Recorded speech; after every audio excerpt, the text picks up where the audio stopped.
almost namga nti gwe maama nzo kuweererawo soko yatula obulokozi maama oli omukyala bw'otunuulira mu kugulu kwe kuno kwa left ennyama yaggwamu oyisaamu eriiso bw'oti nga nebuuza lwaki ekintu ekiri nnyo mu balokole ate lwaki kiri nnyo mu balokole byebyo abantu bagamba bali balokole but they are hiding mu bulokole nga si balokole example yenyini yeyo kati nga bwoli mukwano gwange ogenda kuddawa nombulirire ongambe bwe batolokose siddamu kukolagana naawe automatically ku macha ngenda kera nkugambye naye atudde tukole nga saa tudde because I'm going to do what you want nange nfune kyenkola ki kyenjagala swalo yo omwana omanyi kyali mu kukola alinga yongera maama ebiwunde ebirala actually nze singa ndi mwana oyo soko yambe maama omuwe that omuwa hope olowooza ayinza okuwona n'atagamba bannaye katonda njagala kumumanya nayingira obulokozi nga okitegeera but onsanze ennaku ennuma nina agazibu gange mukifo nkereddeko mu kifo ky'okungamba salobi weetagaka ice bakaleete then otandike onimba ebyonnimba kati omuntu ali wali ayina amadagala ge akeera n'anaaba olweza lwe n'anaaba simanya kayayaana enkya bw'omusanga anaaba otandikugambe sitaani genda webale kati mmwe muleetera abantu abo gamba kati kannaabirenge eno enkya ngende ku kanisa mpanike emikono kati kyova olaba bwe baba bagamba tukole kino fundraising tajja kujja because tebimuyamba aliwo as a puppet because ensi kyeyagala okulaba tategeera mulimu gukolwa mu kifo wabula yajja kufitinga mu society kuba society kyeyagala.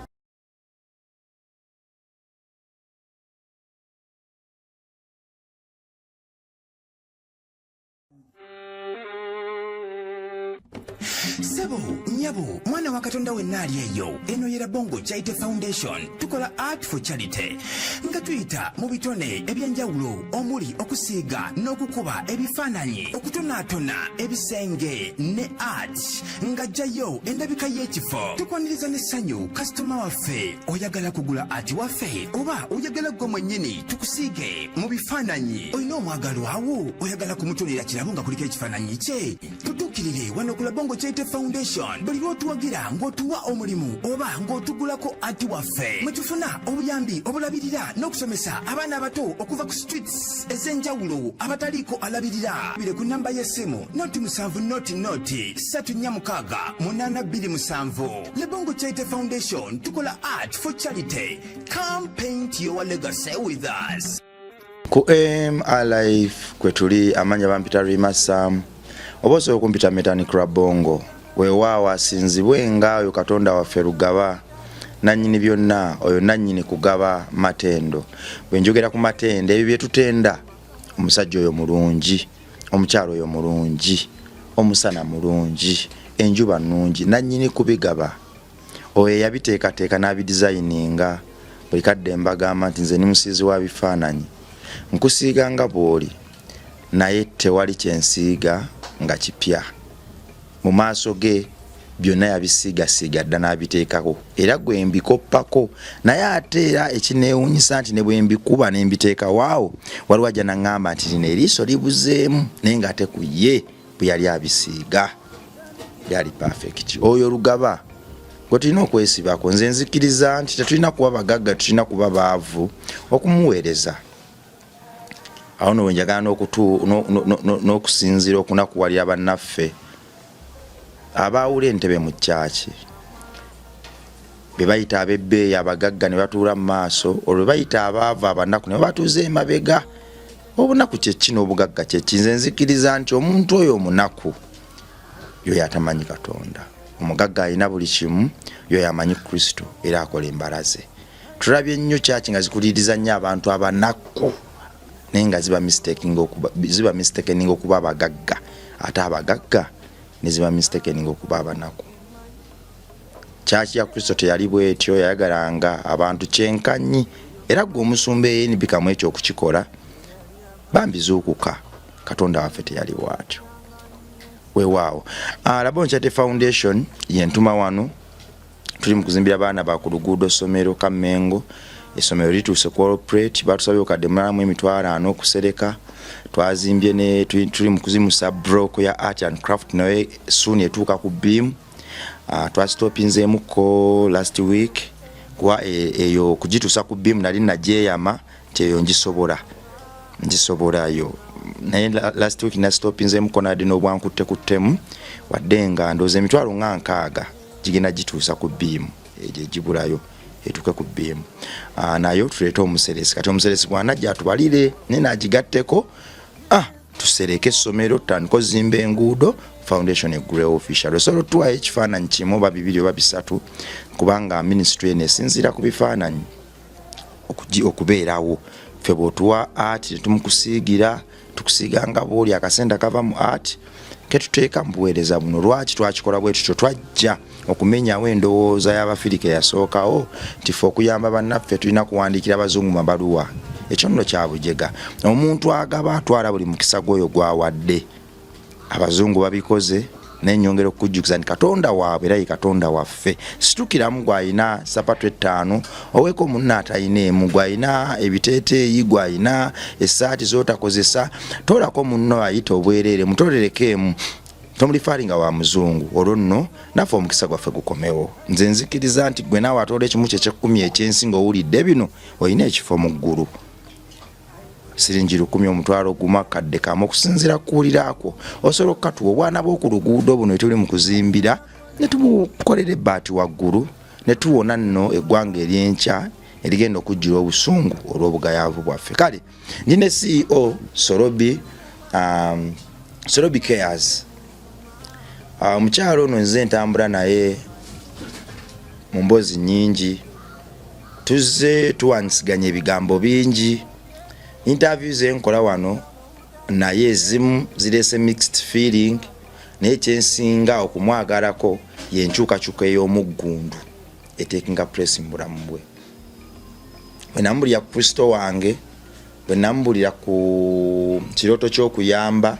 ate naye naŋŋamba nti nedda kwe kuyaayaana kwange kukola Sorobi Cares era ndowooza akyalidde ebifo bingi nnyo gwamugoberera wano atukyalidde agabudde akoledde ddala nga Mafyu bwe yagamba abanaku abakyalidde abagabudde abambaza era ababuzeebuze ababuze she has comforted them so ndowooza tewali Katonda asinga oyo waliwo omukyala yaneewunyisizza maama we mulwadde naye maama mukatuliki mulwadde nnyo maama alina emyaka 98 we watyo 95 maama yalwala amabwa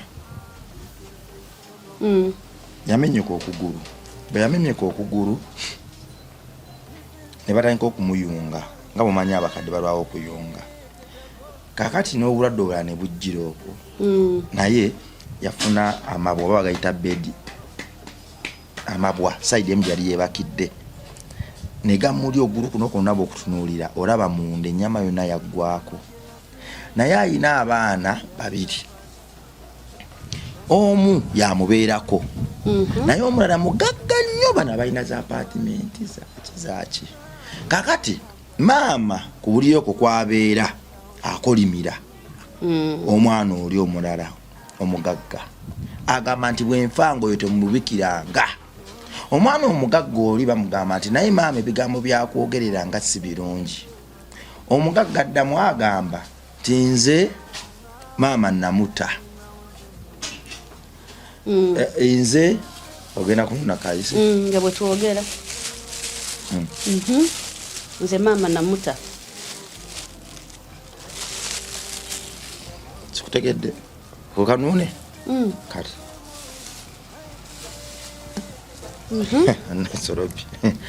bannange agamba nze maama namuta oli omugagga bamubuuza lwaki wamuta nti maama yagaana okulokoka era sirimuwadde n'ekikumi amulesa afe yamugamba alokoke ave mu bukatuli kyayingire obulokole maama n'agamba nti sinnakiwulira sijja kulokoka omwana agamba maama oba tolokose tewali buyambi fa kati oyo abakatonda oyo kiba kiki ekyo kyanewunyisiza nno omwana oyo kyakola kikyamu kikyamu nnyo because nga fena tumanyi mti katonda heavenly father yoyo but katonda waffe wano ku nsi muzaddewo that is it ate kirala kibina ebintu by'okukkiriza toyina gw'oforcinga it's like a calling you're called for it obeeraawo nga bakugamba va ku kintu more especially olabire nga mikwano gyaffe oba abantu baffe bukika ng'anywa omwenge buli lunaku va ku mwenge tosobola muforcinga kuguvaako naye decision ebeera kuye akeera enkya nolaba nga takyagunywa so kati omwana oyo nze kyakola ndaba kikyamu ekisooka oye muzadde oye katonda we ku nsi wano we tuli ku nsi ekyokubiri kye bayita faith kwe kukkiriza kiba kiri buli omu alina faith ye gwe kyoyinza okukola nga gwe erinnya ly'oluyima I like it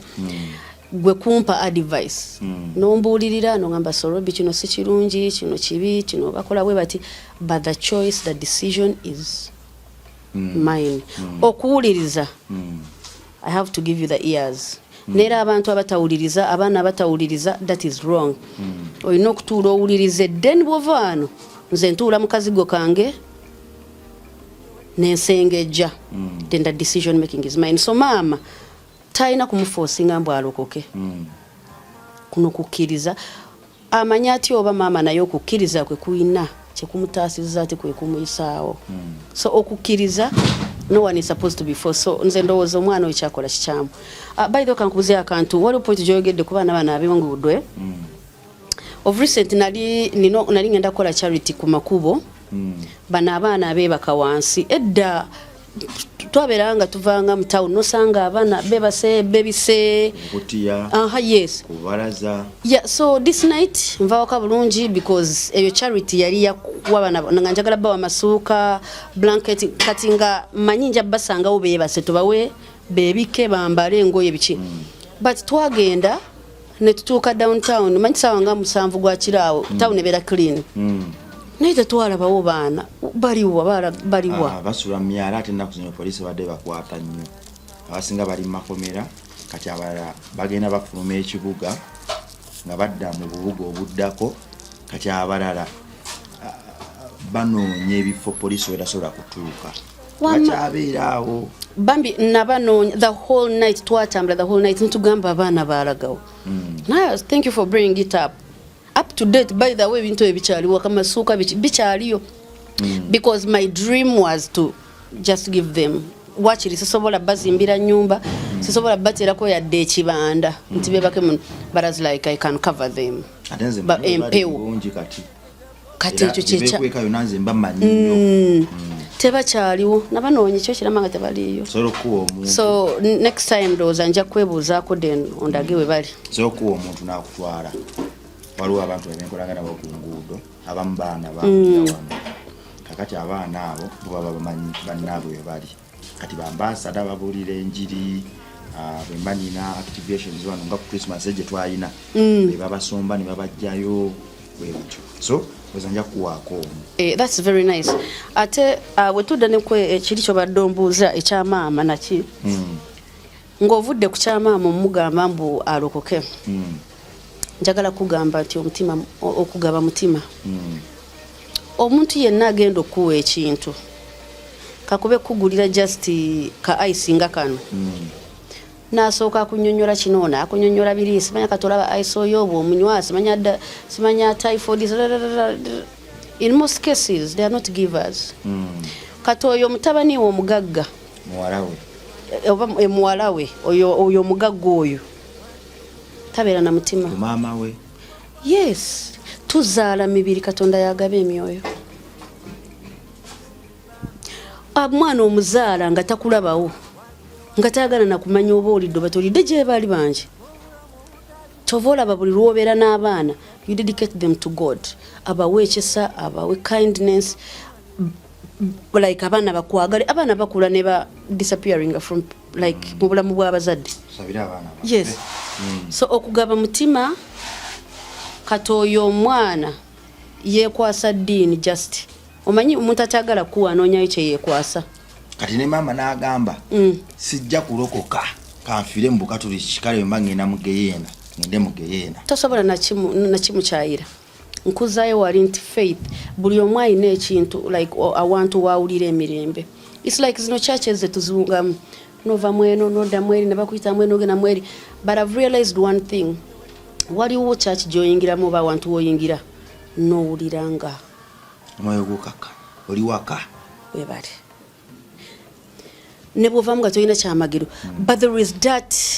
conscious and that peace n'owuliranga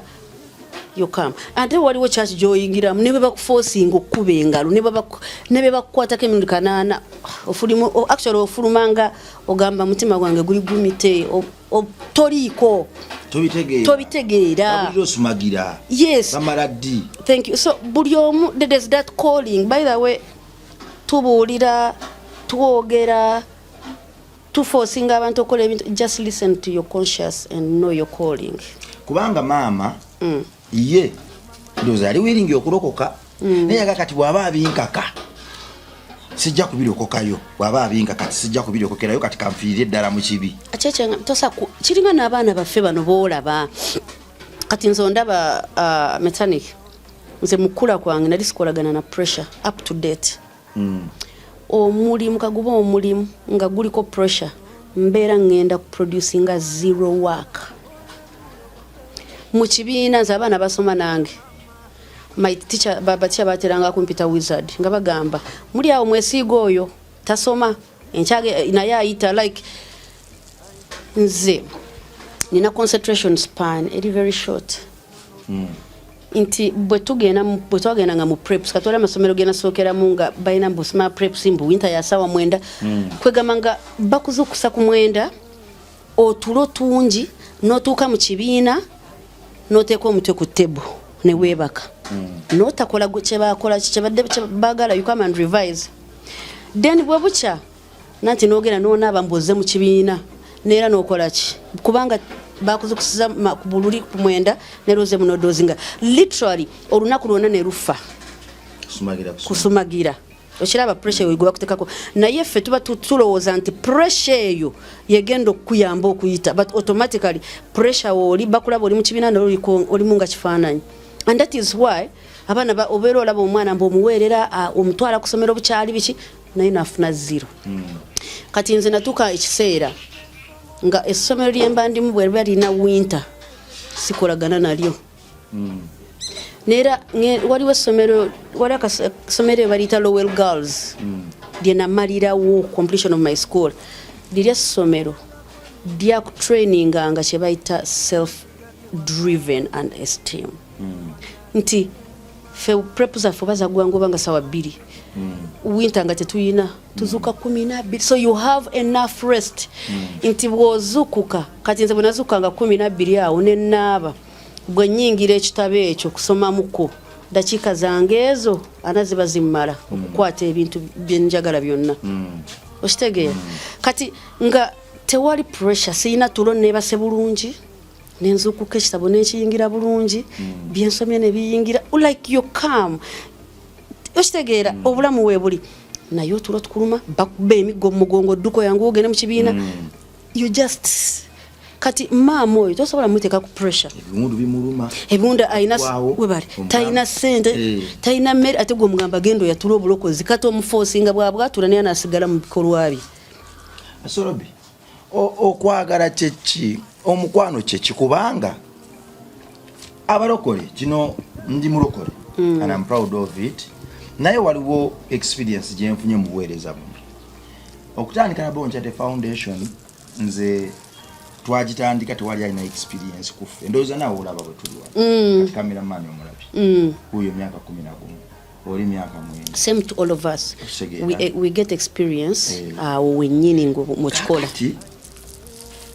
experience eyo tuganga kati fe tuyayana kutandika ne tutandika obuweereza Katonda blessinze bulidde ensi tufunye abatwegaseeko bangi era tufuusa ab'omuwendo naye kino si kikino obuweereza buno twabutandikira ku musingi gwa Kristo waffe naye waliwo ekintu ekineewunyisizza obuweereza buno nti abantu abakyasinze okunkola obubi ba Kristo abantu abakyasinze okupushinga obuweereza buno wadde nga njatula Kristo buli ku makya olw'eggulo ne musoma ne muzeri ne mbulira okwagala kwe nempa obujulizi abantu abakyasinze okuyimirira naffe wano babadde basiraamu. Wow. Problem kyeri kuba bwe natulabye story eno ey'omulokole agamba maama we obulamu ali ku buliri obusembayo almost namugamba nti gwe maama nze okuweererawo soko yatula obulokozi maama oli omukyala bw'otunuulira mu kugulu kwe kuno kwa left ennyama yaggwamu oyisaamu eriiso bw'oti banyiga ebiwundu. Actually oyo omwana omanyi kyali mu kukola alinga ayongera maama ebiwundu ebirala. Actually nze singa ndi mwana oyo soko oyambe maama omuwe that omuwa hope olowooza ayinza okuwona n'atagamba bannaye Katonda njagala kumumanya nayingira obulokozi nga okitegeera but onsanze ennaku ennuma nina agazibu gange mu kifo nkereddeko mu kifo ky'okungamba salobi wetagaka ice bakaleeti then otandike onimba byonnimba but ndi wano ebiwundu like you know in that position ate ongamba abc and you know buli lwobeera n'ebizibu waliwo otuuka n'ogamba bane Katonda tandaba okitegeera kati let's try to give hope to people before we attack them. Katono muwarawe alinga she's attacking the mother. She's not helping the mother. Kubanga nebuuza lwaki ekintu ekiri nnyo mu balokole? Ate lwaki kiri nnyo mu balokole byebyo abantu bagamba bali balokole but they are hiding mu bulokole nga si balokole. Example enyini yeyo ogenda kati nga bwoli mukwano gwangu ogenda kudawana ombulirire ongambe bwoba tolokose siddamu kukolagana naawe automatically ku macangenda kera nkugambye naye atudde tukole nga saa atudde because I'm going to do what you want nange nfune kyenkola ki kyenjagala kati be balokole betuyina mu makanisa ekineewunyisa nti bayitawo obuyisi balina okuba bategeera nti ensi okay eyagala kulaga nti ndi kino nina clip gye nakoze ku TikTok ne ngamba muno mu nsi mu daily life gye tukola mu marriage muki things are based on lies tubeera mu kwerimba faking it do you know why because the world wants that abayonga ayina amazima amayitirivu yako ennaku kato omuntu ali wali ayina amadagala ge akeera n'anaaba olweza lwe n'anaaba simanya kayayaana enkyabwa omusanga anaaba otanikugambe sitaani genda webale kati mmwe muleetera abantu abo gamba kati kannaabirenge eno enkya ngende ku kanisa mpanike emikono kati kyova olaba bwe baba bagamba tukole kino fundraising tajja kujja because tebimuyamba aliwo as a puppet because ensi kyeyagala okulaba tategeera mulimu gukolwa mu kifo wabula yajja kufitinga mu society kuba society kyeyagala kati most people betusanga mu makanisa abamu bajja because of families nga maama wakufukidde maama oba taatawo bw'oba tosabira mu church eno nze naawe tukite kati you will automatically come newe bagama mulete title jagama nsasula yaki no itawo sicho because you're not that kati most people in the churches but pretending that they are there wanakola ntya they are there to fit in the society tegosanga akwata mu kibo ky'ekimu eky'ekumi abamu ekimu eky'ekumi yes but actually kankulenze nchizudde nti waliwo ngombo gye twalabanga edda I read articles nabisanga nnyo ku social media ng'oli omuntu agamba when you go to a bar abachakala muko kuba nange ntambula muko oluusi naye olaba bwe tutuuka mu mabaala ago metani koyinza okugenda nga toyina lwataano mu bbaala n'olya n'onywa n'osanyuka n'ovaamu ne ssente mu bbaala ngana ababikugulidde va ko ebyo mbwa musema oli muwala bamukwana no ababasa muntu abeeraawo nambi lwakitonywa esanyu libeera wali like openly giving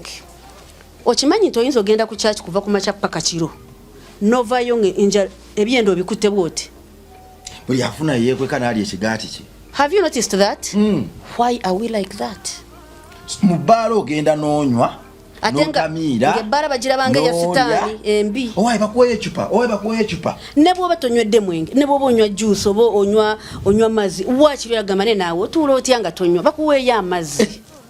Ate ombikudde amaaso mubara je tulabanga ki ya sitani. Mu church buli omu abeera bwati.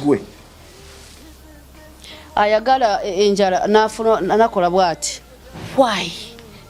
No muntu akutudde like your neighbor. Omanyi olusi tuba tetwagala nabyo byabwe. But it's courteous of can we share? In most cases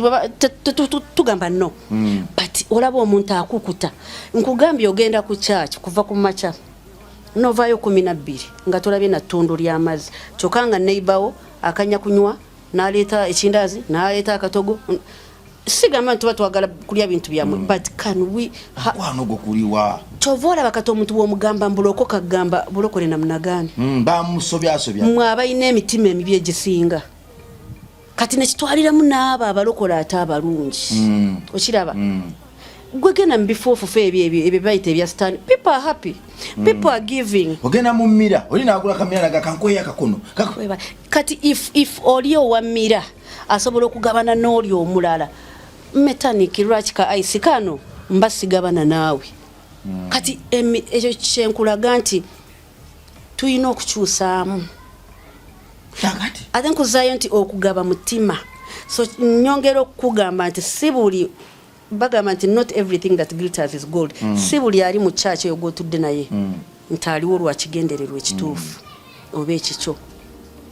nzane ne bwembeera mu church ne bwentuula nawe kuva ku makya paka mu lweggulu bwe mba nvaawo essimu zange ngenda nazo. Why? But church would be the most safest place we can have. Ne bwotuwa ku mulyango laba bagamba ensawo yo gikuume why? That shows that we still have pretenders, ugly, bad-hearted people even in the church. Omukyalo ono pretending ati mulokole naye kye nalabye tewali Bible esome nkumaama wo ate mostly kumaama wo tudde wano kugaba kuno nze tewali musiraamu yali ampadde naŋŋamba nti njagala osiramuke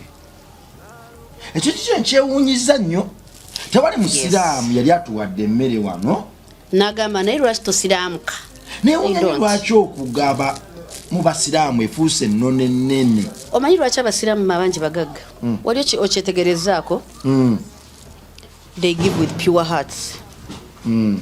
Tagenda kubuuza bwe nakuwa omutwalo ogenda gukolamu ki anonooze nno ya saddaaka ye eri ewa Katonda we nze mumuwadde. Even the Bible says when you're giving, if this is the right hand ngekuwadde guno teguyina kunonooza. Kati abasiraamu bano when they are giving, it is a sacrifice. Ajiwaddeyo ekijja kijje nze muwadde amaaso n'agatuniriza omutonzi we.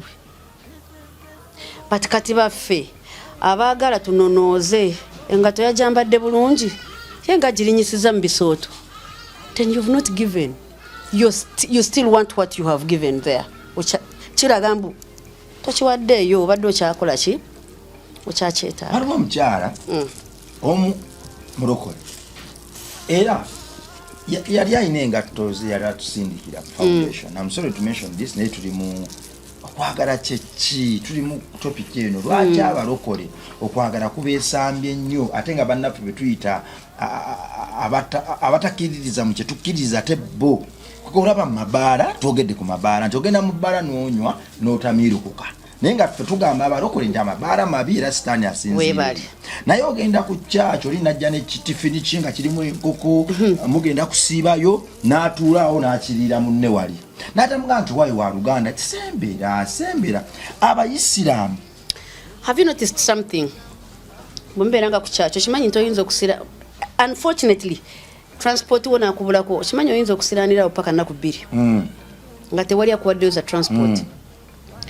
bwobeera eno mu bifo byaffe ebirala amabara okimanyi tosobola kusiraana wakiri oli agamba bambi mumuwoye 2 alinye boda but why kikyamu kyekiri awo kakati wano kyokka ffe aba preaching okwagala bwe tubeera mu kanisa love one another munaye musonyiwaŋŋane kati what is that by the pastors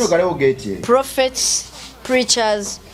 they must do good sensitization on these things baba concentrating ku kitwale bakitwala buli kadde kitwale kati ate nabo bagezi bamestaringa abantu kye baagala mu kifo ky'okubulira kati enjiri etambula n'ak'obuntu bakitegeera nti kyaki erimu kitwala omungi abantu gye bakola ki gye bajjamu kyenkugambye people know what we want so ne bajjiramu ekyo olwo abantu bwe bajja bonga ekimu eky'ekkumi kino nakyo kiwera kakati ne bagamba abantu bano baagala ki olubuto olutwale mmotoka mwana myaka 22 ali mu kusaba amagitwale ate simba kakati awo whenever I'm in church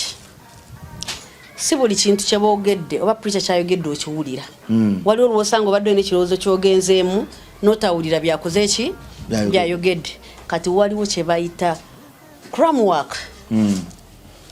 olaba ayina byayogera like I receive nga mwemudamu I receive kati nze statement just awulidde siyogera I receive because I don't know what I'm receiving but because it's kye bayita otukraminga osanga buli nebyatawulidde you get it I receive so nze waliwo omukwano gwange nemuyangamba gwenga toyogera nemugamba saawulidde kyayogedde kati what am I going to receive kati ekyo nakyo kirina okuyigirizibwa abantu nti let's focus by the way kuba nandisuubidde nti kyaki ezo zandibadde nga tebannagamba bantu kitwale abavubuka abato ba youths waki tekibayigiriza otandika ne kakapita akatini okukola n'okumaintaininga kakapito kaabwe ke bayina but I think churches are doing that babeera ne youth conference mu mwaka babeera ne youth conference omulundi gumu waki kikakanaku okay it cannot be every day nga bwomanyi expenses expenses because during as a conferences in the churches zengezeemu ze bakola conference baba babaliisa babanywesa buli kimu welfare and stuff so rubiri kana ikalubiriza bintu kubanga fe twakolanga okusaba buli lwakuna kula Bongo Charity Foundation office ya feri enkadde kali tunajja wano okusaba buli lwakuna nga tukuŋŋaanya ekyalo kiramba nga tuba n'abantu 7 ku 10 buli lwakuna nga tusaba era nga tulina ekyoto kyafaawo nenganzo ogwange mtekake ekyoto nga tubeerawo ne tusaba naye abantu bagambe mwe balokole mmwe mukume ebyoto you know ntera gamba abantu nti when your enemy the other side is fighting you naye abakumya ekyoto olaba abantu abakole amadagala they do ebyoto nammwe mubakumira ebyammwe gambe Yesu njo kyamaanyi gono njo kya negative energy njo kyamaaso amabi njo because let me tell you ekyoto ekyo it is good nabo nkulide ng'okyogedde kakati okimanyi olunaku olwo nakozesanga emitwalo 4 nagulanga ebiberenge ne tubisiikanga bingi bwe twasikanga ebiberenge ne nteekawo ne movie ku shade okyegedde twasikanga ebiberenge nga bingi nentekawo ne movie ne tufumba ne chai buli yajjanga bwano tutubulira ekigambo kyaffe obutubulira ekigambo nga tuyako movie waffe nga tunywa chai era ndako terwagwa kati bo sente ezo ezokubulira abavubuka ngeri balina okukola mu kuwasaamu okufumbirwamu ndoza buli omits the budgeting jaba ina ne chaba ayagala maka twaliwo abagala kulaba a very big thing waliwo agamba kati nganze nze my charities zenkola nze nkola kange kensobola that is why nsobola okusigala nga nkakola every after 3 months ngamba nti nja kukolagana n'abantu 3 buli wenraga kano kensobola but kati waliwo gwosanga nga yagamba njagala kukola kinene so kati ndo kisinzira budget expenses it's like it's planning but I've seen churches do that however balina okwongeramu tosagamba nti omuvubuka sorobi nti omuvubuka buli mwaka mutegedde youth conference naye nga buli kanaku waliwo omuvubuka ayiga ebiragalalagala obutaba nakyakukola waliwo omuvubuka eyekaddanga ku mukyala n'amufunisa olubuto n'adduka waliwo omuvubuka eyakava okwegaddanga ku mukazi amufunisiza olubuto n'adduka essaawa zino waliwo omuvubuka atadde omwezi gwasigala ku mumwa ogusooka kati tojja kulinda nnaku 3-6 ng'omuvubuka yayonooneka dda yagendera ddala ate gw'oteekayo omusomo ogumuddaabulula but still kyenjagala okugamba ekirala bapasita baffe nabo they're not 100% nabo bantu ngaffe tewali aganye naye bono okuyiga bakwesamba no nkujira kati bamawaggali I want to say that bagezaako nabo nabo bantu bagezaako bagezaako okay tuyinza okusaba nti bapasita baffe mwongeremuko bati ndowooza ekisingirayo ddala nze njagala linisira tuliteeke ku bazadde banaye kankubuulirwa metaniki olaba omwana wo katugambo ng'oyo ne bw'ona omuweereza ku bapasita ba 10-20-35 njagala tutegeere nti obulamu bw'omwana oyo buli kuggwe busookera ku ggwe omukisa gw'omwana oyo gusookera ku ggwe waliwo akantu ke twagambanga oba charity begins at home buli kimu in fact we are the wrong people in this fe abazadde atunatundira musumba yes ko musumba ayinza okuba naye gye yakulira ate naye alina famire charity begins at home charity begins at home nze njagala kino ekintu kigende ku bazadde ku buli muzadde number 1 ekintu kye bayita ebiragalalagala bisusse drugs you people the youth mu Luganda kyeki abavubuka bana imumanyi lwaki abavubuka bali mu kufa ku very very high rate kusinga ate abantu abakulu because edda omuntu omukulu ye yafanga omuto nakola ki naziika namuziika ate nabeerawo these days njagala okole research yo bafa omwana ava ku campus nga yakagraduatinga ne bamuziika age group eno myaka kuva 18 nga kwa 35 awo bayingira ettaka reason being our social life our lifestyle eri deadly omwana anywa like ebiragalalagala kuva ku makapa kiro simanya mbu ice simanya kabanga simanya types ziri awo ebika ate bwali obubi ali akabanga emmere ali abichipusi na bikoko webale noteeka echupa y'omwenge njagala olabe intoxicants ezo n'obutwa bwonna bw'oyingiza bw'avaawo ku chupa y'omwenge amaze giteekayo afudde geebaka talidde bulungi njagala ojjukire nti ebintu oluusi bibabuza ne appetite neyeebaka bayaka ate miteri whenever oli intoxicated teweebaka na bulungi obeera nga alina sleep is it paralysis yeah bino byoweebaka nayo nga olinga teebase you're just in a certain situation but you're not actually sleeping well mudakikana nti ozukuse ku pressure bwoba olina akalima okugenda okuyiiya ogenze kyova osaba these days osanga abantu okuma office nga amaaso gaba myuse n'omusanga skin eringa etanaabye omuntu atanaabye oba omulaba skin aliawo yena eva ye bacheti okwehahamura what is that yawning buli kaseera kuba teyeebase bulungi kati aliko pressure y'ogenda okukola hangover muliko kwegamba ayina ba girlfriends nga bana ona amukubira oli aleekaana oli amugamba ate nze tewakoze kino okulaba sawa meka like otambulira mu stress omutima nga gwabika firambulira otambulira mu bintu ate nga si ggwe eyeerabirira nti olina ssente ogendeko wali orefreshing okole bwoti so ebintu ebyo biri mu kutwalira ddala emiti emito ejenkya kyakyo newe naafuba etya abazadde bano tebafubye tulwanira mu mpewo tewali kigenda kukolwa kubanga pasita naye ayina famire ate naye muntu tagenda kukwata amaanyi gagamalire ku mwana wo yowe ng'akola ki akirira okitegeera tagenda kukwata budde bwabo kumalireko ate mukyala waanobe. So we have to be realistic. We have to be realistic. Nti omuzadde gwalina okuteeka amaanyi ku mwana wo nga tonaba musindikira pasta kubanga gwe wegenze woolina omwana alina eddalu nga empisa mbi ne bw'omusindika wa ssenga gwe batenda empisa bw'aba yakatuukayo ne ssenga atandika nagamba kino ekyana nze nakiraba dda n'ekisooke kidde wali n'asooka akwata ku bali abakola ki abawuliriza oba ababi. So charity will always begin home. Then from there nti nange matandika enkya bwe nkuleetera mwana wange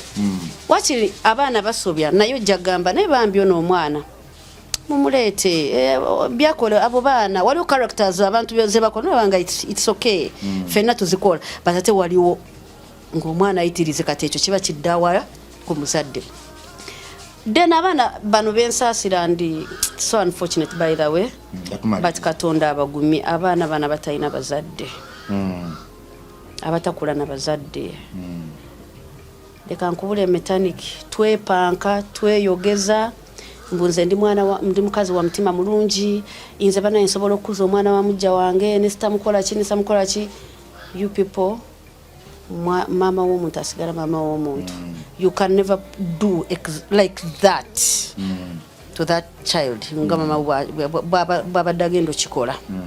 okitegeera. So ebyo bye babalimba abaana mwembu jangu nze ngenda kubeera ikwandu what. Yes, waliwo abasobola okikola but it can never be 100%. Kati eyo advice yagenda kubeera kwa abaana batalina bazadde oba abakuze tebalina bazadde oba bali mukula ssaawa zino waliwo ssaawa zino wenjogerera waliwo omwana nga aliwa neighbor oba aliwa ssenga kataawo gwe olina okwerwanako. Kale nno ndowooza olwayo tukome wano tujja kwongerayo episode eno maaso kuba ekyali ngazi bingi bye tuleese naye time etukutte. Tusabire nnyo abaana abatalina bazadde, tusabire nnyo bamulekwa, tusabire nnyo enfuuzi bye ziyitamu si byangu wadde nga waliwo n'abazadde bambi abakoledde eddala ak'obuzadde n'oyo gwe batazadde nga babadde bamaama balungi bataata balungi Mukama batuweera omukisa. Topic eno tujja kwongera tugisimeesime lwaki abayisiraamu benyigidde nnyo mu kakodyo k'okuyamba n'ebitabakwatako nga ffe abakristu twenyigidde nnyo mu kakodyo k'okubikasuka. Naye time etukutte next time tukutire wakina kyerabidde waliwo omugagga awo ali awo ku express awo bamuyita John White simanyi wali omuliddeko omanyi lwaki tomulirako bayita abagagga abatuufu tebeeraga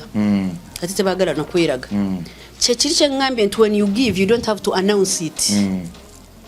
Oyo omugagga mu kisiibo kino ekiwedde fenna oba oli musiraamu bata oli musiraamu oba onywanjayo oba ovuddewa fenna buli lunaku twabadde nga tuli awo saawa emu n'olya n'onywa nakuwa $1 n'ogenda eka. Yes ffe nga tumenye ogamba tuyiteko ewa John White ko bwavu butukuba nga toyina nagalya naye nakuwa sente air transport nakuwa kino n'olya n'onywa biki yes tubadde waawo n'abayimbi bonna abo nga tubeerawo buli lunaku. Kati imagine naye talina platform gye yali yagenzeeko n'agamba ABCD but yamanyi the blessing in that. Okuwa omuntu awa gwe mwana wa Katonda atwala buli kikyo ky'oyina era agabana ku mukisa gwo. Omuntu awa kyova olaba ensi ziri zentera okubagamba ez'abakyeruppe Amerika n'ensi endala zikulaakulanye nnyo si lwakuba nti bakola nnyo naye bamastaringa akodyo k'okuwa. The art of giving. Kale mulokole munnange enjiri eyo enkalu yaddiba dda nti omusanga enjala emuluma byalusa bimusimbye otandika kujjayo katusome mu Zabbuli ajja kukuba tteke obukodo mu balokole obususse mu makyaki g'abalokole togedde ku biduula nti ogenda mu kiduula okukuba endongo n'olya n'onywa n'otamiiru ku kano dda n'ewaka. Metandika omuntu olina obusooka omumwagaza ekyo ky'olimu kyokiriza amagambo nekirabika wamma olaba ina yali bwati ate akikola kakigezeeko. Make people love what you want first. Si kubagamba kola bwoti no gabye nze bwemba nvudde ku Prayer Mountain nsabye ekintu kivudde mwenda kugamba tugende tulye wali tulye ku chips bwe tumala okulya ne mperekeraako nyina kukusaba sigala mu motoka automatically olidde okuse tewali kikuluma n'olaba nfulumya ennyingidde ekibira ekyo ndi mu kusaba nawe ojja kugamba naye maama olaba ono alina ssente asaba nze you get it this is how you're supposed to do it patagenda kukwata omuntu ogana mbunza sigenda kuwa buyambi kubanga toli mulokole katonda kyoyo yesu kyoyo ye ne bulokole bw'omanya otya nga tebuliyo kale nno ng'omwana wa katonda ali eyo twagase bannaffe enjiri yaffe twagase ebintu bye tukkiririzaamu tulekerawo okusomera bannaffe zabbuli mu matu ng'enjala ebaluma balina ebizimba mu mbuto balina ebizimba wansi w'enkwawa beetaaga singi omutwalo gumu babijjanjabe gw'omugamba nti genda mu kyaki osabe kijja kwabika twafuna n'ensi yange mweraba